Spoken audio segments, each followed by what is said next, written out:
I'm Brad Gotto, founder and CEO of Fiat Wealth Management, and here with me, as always, is Mr. Tim Holland, the Chief Investment Officer of Town Square Orion. Tim, I say it every time, and I'm going to continue to say it every time. Really appreciate your time. Thanks for being here, man. Always good to see you, Brad. Always good to be with you. Appreciate the invite. At the risk of sort of sharing our pre-recording conversation, I just think for the benefit of your viewers, because I've got a son who's getting close to getting his permit and his license at 16 and a half. That's how it works in PA. 16, you get your permit, 16 and a half. Your oldest is going to get his license in January, 16 in the great state of Minnesota. Yeah. I think what you've done from a car for your son point of view is brilliant. You're sharing that with me. I don't mean to chew up all of our recording time, but please tell your clients, your viewers, what you did, because there's got to be some folks out there with a teenage boy or girl about to get a license, and I love your strategy. So please take it away. I think it's interesting in PA that you're 16 permit, 16 and a half license, only 6 months of permit time. Yeah, I don't know I don't know how much better the driving's going to get between 16, how much more mature my son, who I love to death, is going to get in those 6 months. That's a really good point. I hadn't thought about that. Well, it remains to be seen. And so in Minnesota, it's 15 permit, 16 license. Okay. When I was growing up in Iowa, it was 14 permit, 16 license. Wow. So permit was for 2 years. Wow. But dude, everybody in rural Iowa was driving before 14 because they were driving tractor equipment and farm equipment, stuff like that, and driving around on the farm. So anyway, long story short, he does have a license coming up in January. I bought him an old truck. It's very purposeful. I wanted it to be old enough that it was cheap on insurance, but new enough that it had airbags. Yep. And I wanted it to be a truck because I wanted it to be big. I want him to win if he gets in a car accident, and it's a manual. Yeah. I wanted him to drive. I wanted him to drive a manual car because I wanted him to learn because I'm kind of old school. Two, I just thought if he's driving a manual, he's got to have one hand on the wheel and one hand on the stick, which means he can't have one of his hands on his phone. Man, that is again brilliant. Go ahead. Sorry. How do you keep your kid off the phone when they're in the car? Well, you just make him drive a stick. Yeah. And then on top of it, his friends can't drive it because I just figured most parents are going to teach their kids how to drive a stick, so nobody's going to be taking my son's truck. Yeah, I know, and I love my son's friends, but every friend group, you got a kid or two, you're like, let's not get that kid behind the wheel. So anyway, I think that is absolutely brilliant on all sorts of levels. So thanks for sharing that. Yeah. Well, let's dive in. If this is your first ever monthly market commentary, welcome to the Tim and Brad show where we talk about our families. No, seriously, we do this every month, and what we tend to do on most months is just take a look back, a look forward, the previous month, the upcoming month, and just kind of give some interesting data points. But once a quarter, we kind of take a little bit bigger view and look at the full quarter. So that's where we're at this month.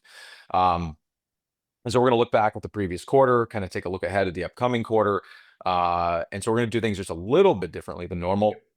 But we are going to start backwards and the look back. So with the look back, we're calling this point up and to the right. Tim, in spite of whatever news headlines and everything else you want to talk about, the previous quarter was not bad. In fact, it was pretty much just up and to the right, 12.4%. In Q3 from small caps, which is amazing. We've got even international indices. We got China up over 20%. There's just a lot of positive numbers. And talk to us about the previous quarter, maybe a little bit more on the number side of things, but just more so what drove it? Why did we have such a good quarter in the markets overall? Yeah, you're right. Q3 was strong across the board. Every major and minor equity index our team tracks was up. Every major and minor equity index we track is up year to date. So even with all the scary geopolitical headlines still and some trade work or some trade work still to be done, it was a great period for stocks. So at a high level, I think a couple, 3-4 things happened. One is the Fed cut rates in September after as a natural talent for stocks and bonds. Small cap stocks, which you noted, were up over 12% in the quarter, are particularly dependent on shorter term sources of financing. They don't have a big balance sheet the way an Apple or Meta, Facebook does. Flying to credit, it's bank loans. So anything that lowers rates typically has been a good thing for small caps. You had the passage of the One Big Beautiful Bill Act. Agree or disagree with Republicans from a policy point of view, that creates certainty from a fiscal point of view, even with the ongoing government shutdown. I know we had some bumps in the road around U.S.-China trade negotiations over the last 10 days or so, but through the third quarter at least, that continued to move in the right direction. And they're still talking, even with some of the volatility of late. And then if you back up, Q2 earnings growth came in again better than expected. We're in the middle of Q3 earnings season right now, but Q2 earnings grew double digits year on year. That's the third consecutive quarter of double-digit earnings growth. So you put all that together, fiscal policy certainly through the quarter, more good news than bad on trade. You had to deal with the EU, a deal with Japan, falling interest rates, better than expected earnings growth. And it's in hindsight, it's not all that surprising. Markets did as well as they did, but it was a great 90 days for stocks and bonds. Yeah, which I find interesting in a lot of fronts, especially coming, a lot of the headlines at the beginning of the year, a lot of the volatility, those things. It's so easy to get wrapped up in that. And then not even 2 quarters later, looking at year-to-date numbers, where things stand, just specifically the last quarter that we just got done talking about. Just a lot of positivity, just relative to the outcomes, not how anybody feels or what they think things are going forward, but just from a pure numbers perspective. And I know we brought up small caps a little bit, but I, to me, that's a story that's super interesting because I historically, correct me if I'm wrong on this, because you know more than I do. When you look back at like the S&P, which is what everybody knows, which is the large 500 companies ish in this country, small caps, a lot of these companies are companies that the average person wouldn't know the name of. They're big enough to be publicly traded, but they're just not household names. In that world, although they are maybe a 2 billion or a $10 billion company, they're still living on somebody else's usually cash flow. They're borrowing money, and kind of to push the company forward. They're using growth mode. And so they're out there using somebody else's capital to do that. To your point, when capital gets cheaper because interest rates come down, it makes business easier for them.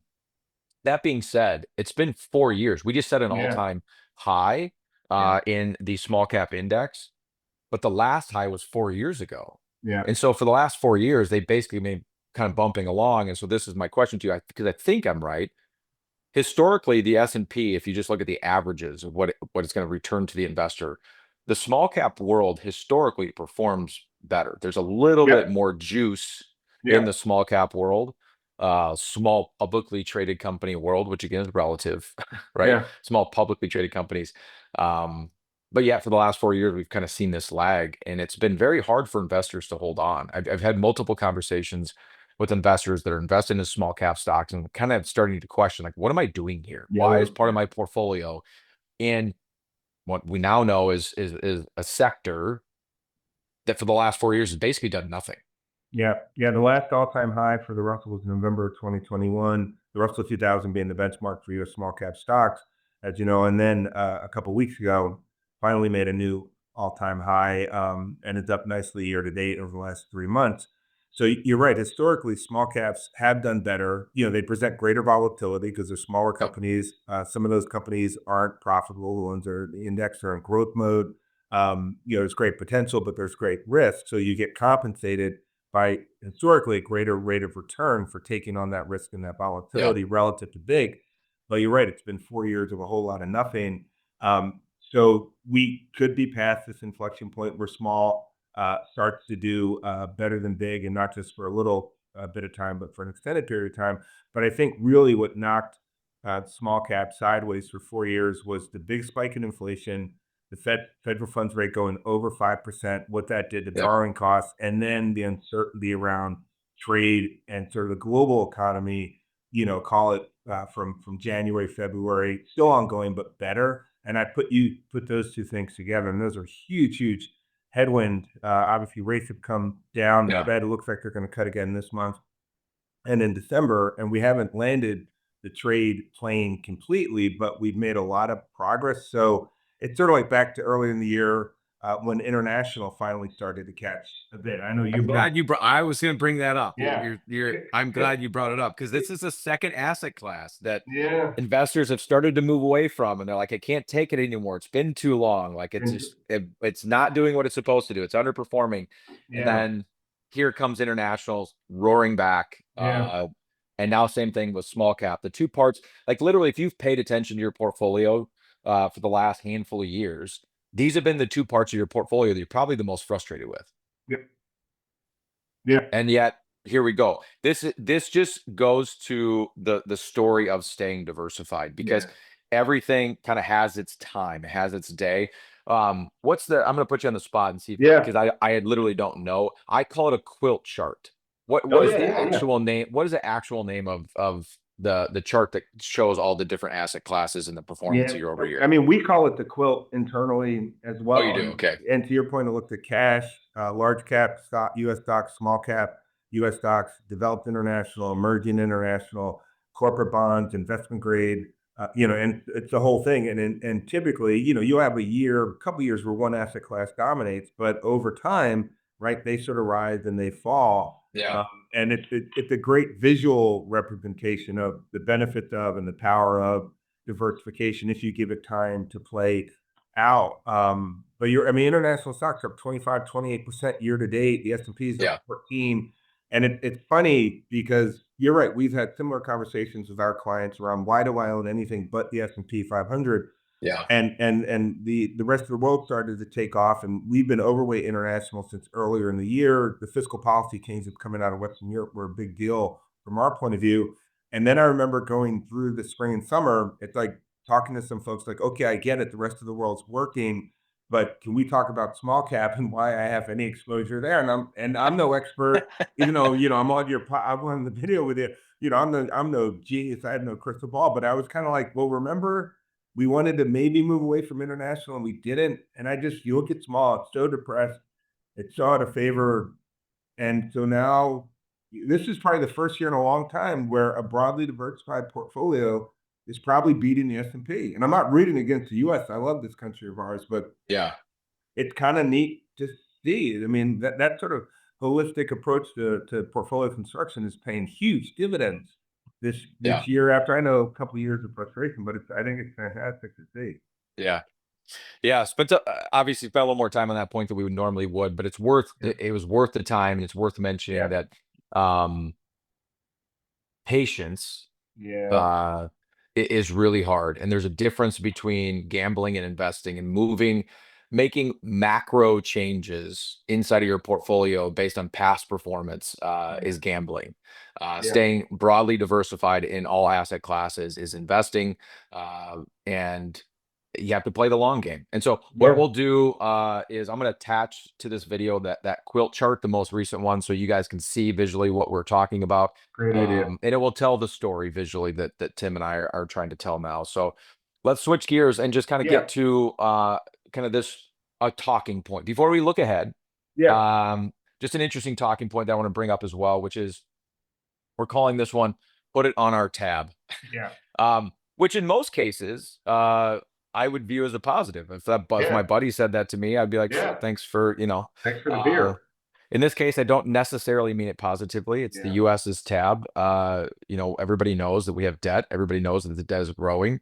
And one of the things that we've seen this year as a result of that is a weakening dollar. Yeah. We talked about this in past videos, but I just want to bring it up again because it's still in the headlines. Kind of what's the current state of debt and the U.S. dollar, and is there any optimism there to be had, or is it all pessimism? No, I think there's some good news around the U.S.'s sort of fiscal profile, but you're right. The dollar's off 8-9% year to date, relative to a basket of other currencies. But what's interesting is over the last 6 months or so, it's kind of gone sideways.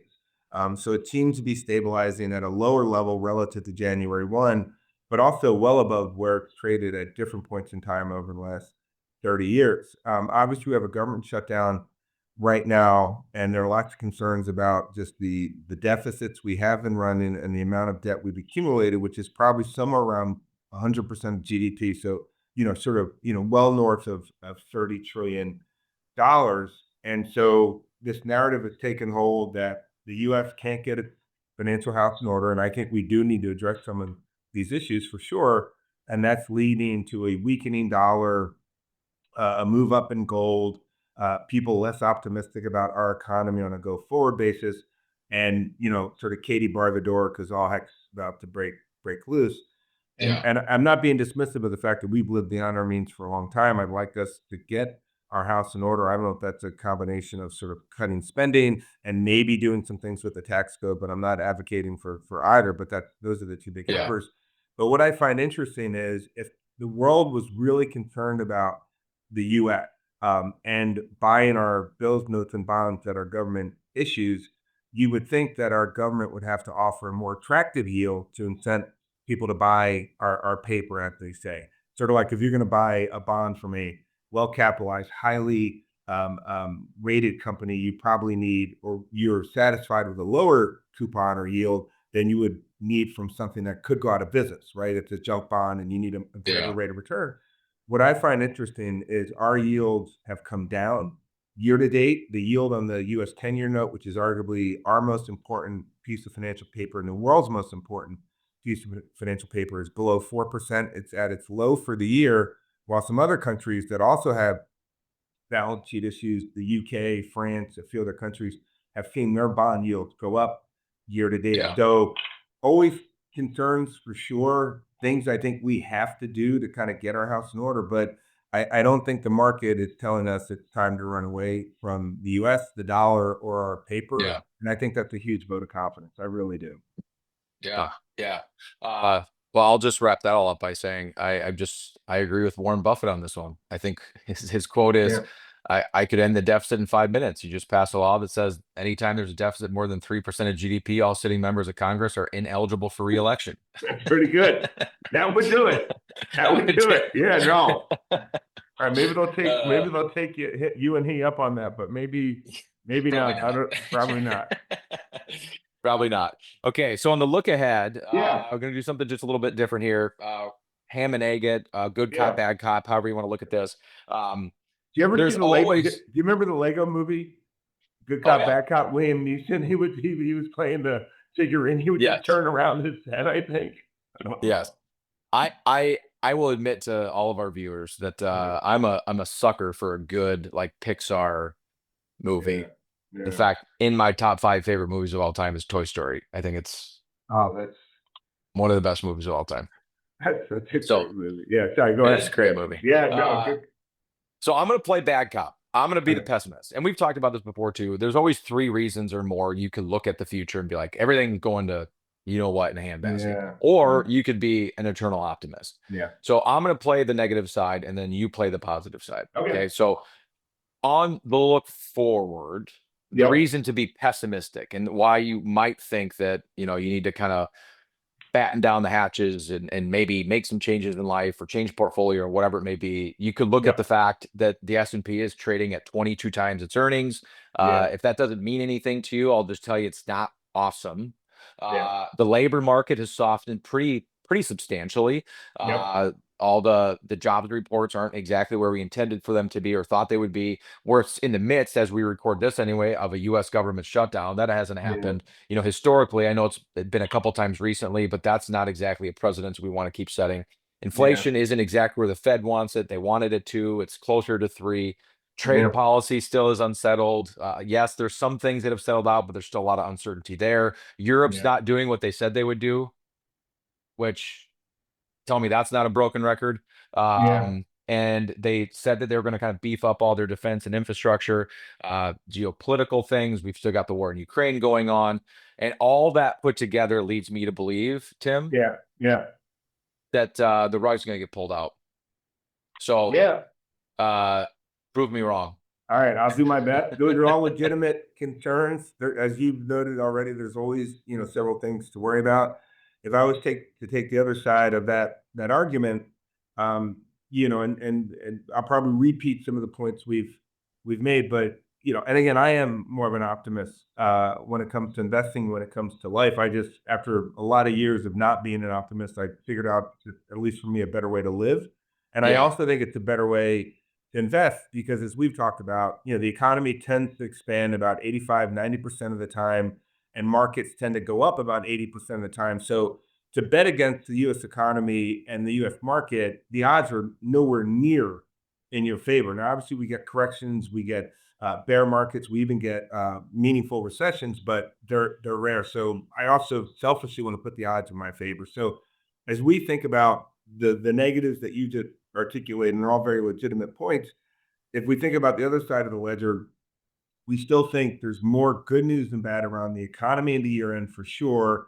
So we're optimistic there, and we're still cautiously optimistic on stocks and bonds. So, the calendar is what the calendar is, but November, December are historically two of the three strongest months in the history of the market, right? Sort of sell in May and go away ends this month. So we're hitting the seasonally stretched period. So if history's any guide, we have that in our favor. And the artificial intelligence build out is real. Now, we lived through the late 90s and the tech media telecom bubble bursting. So some of this money may get wasted, may be misallocated, but for the time being, it's real, it's sustained. And I've seen two numbers that kind of blew me away. You take them with a grain of salt because they're so big. One is that four of the seven magnificent seven stocks or companies are going to spend about 400 billion on AI capex this year. And a very prominent Wall Street investment bank thinks 2.8 trillion will be spent on AI capex between data centers and energy and GPUs between 25 and 28. That's a huge shot in the arm to GDP. Yeah. The markets have done well, right? I think a lot better than people thought. So you're seeing deal activity pick up. We talk about animal spirits. Once people are more optimistic, they put money to work. So the video game company Electronic Arts is going private in the largest buyout ever. So that speaks to sort of, again, enthusiasm for putting money to work. And there's somewhere between $7 to $8 trillion in money market funds in the U.S. today. It's a record amount. Now, not all that money is ever going to leave those funds, but some of that could come into stocks and bonds. We're in the middle of Q3 earnings. So far, earnings growth has been over 9%, better than what Wall Street thought it would be at the start. I think we've got a really good chance for 4 consecutive quarters of double-digit earnings growth. And the bond market, even with the recent, sort of bankruptcies around auto brands and Tricolor, the bond market is still in a very healthy place in that companies that need access to capital can borrow at very attractive rates relative to the government. So you kind of put all that together. Getting the government shut down in the rearview mirror would be a big deal. The U.S.-China continue to talk, which is a big deal as well, getting that done. But I just think it's really hard to bet against the economy and the markets this time of year and into 2026. So we're a little more optimistic than not, for sure. I'm going to let the listeners take whoever side they want to take there. I love the argument, but I will also admit now that we played good cop, bad cop. I'm an optimist too. I don't think there's any reason not to be in life. But I will say this, and this is how I'd like to end our time together today. And for the listeners, I hope that this means something to you. And that is that if you think about it in life in general, whether it's our economy, the markets, politics, or whatever, it's easier to be a pessimist. In fact, So not, easier. Sorry, go ahead. not only is it easier, you sound smarter. So much smarter. Yep, I agree. 100%.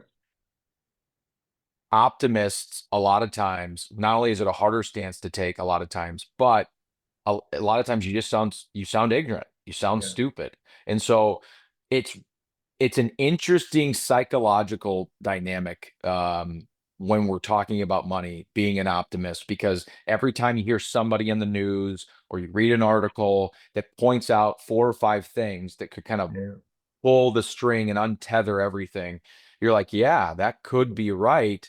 And it sounds so intelligent. Whereas to listen to somebody, Tim, like you or otherwise, kind of spout off all these reasons that we should be optimistic, we always take with a grain of salt. And it always sounds a little bit, like rainbows and butterflies. And so I just want to try to, and we actually did a whole podcast episode on this. Morgan Housel in his book, Psychology of Money, does a whole chapter in his book on this. When we review that chapter, we go through this whole psychological psychology of this optimism, pessimism thing. And so go back and listen to that episode. And at the end of the day, if you want to be an investor, you got to be optimistic about the long-term viability of our markets.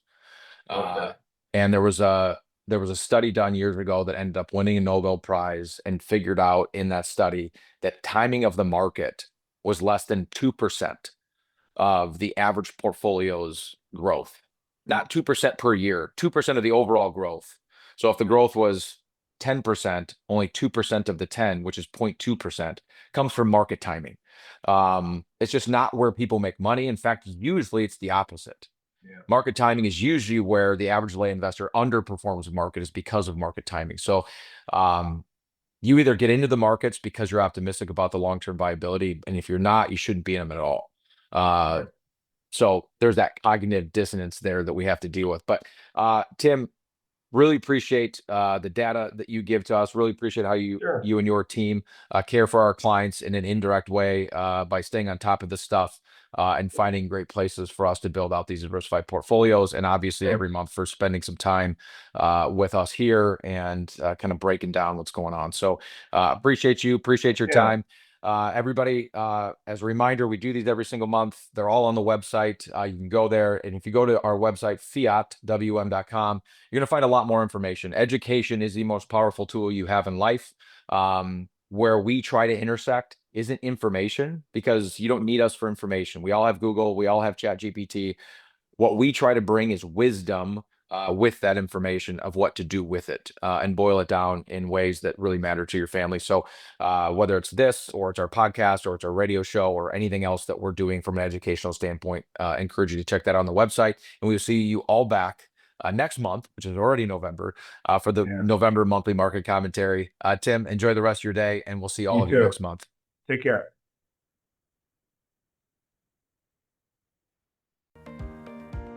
Thank you for listening. Don't forget to click the subscribe button to be notified when new episodes become available. The information covered and posted represents the views and opinions of the guests and does not necessarily represent the views and opinions of Fiat Wealth Management. The content has been made available for informational and educational purposes only. The content is not intended to be a substitute for professional investing advice. Always seek the advice of your financial advisor or other qualified financial service provider with any questions you may have regarding your investment planning.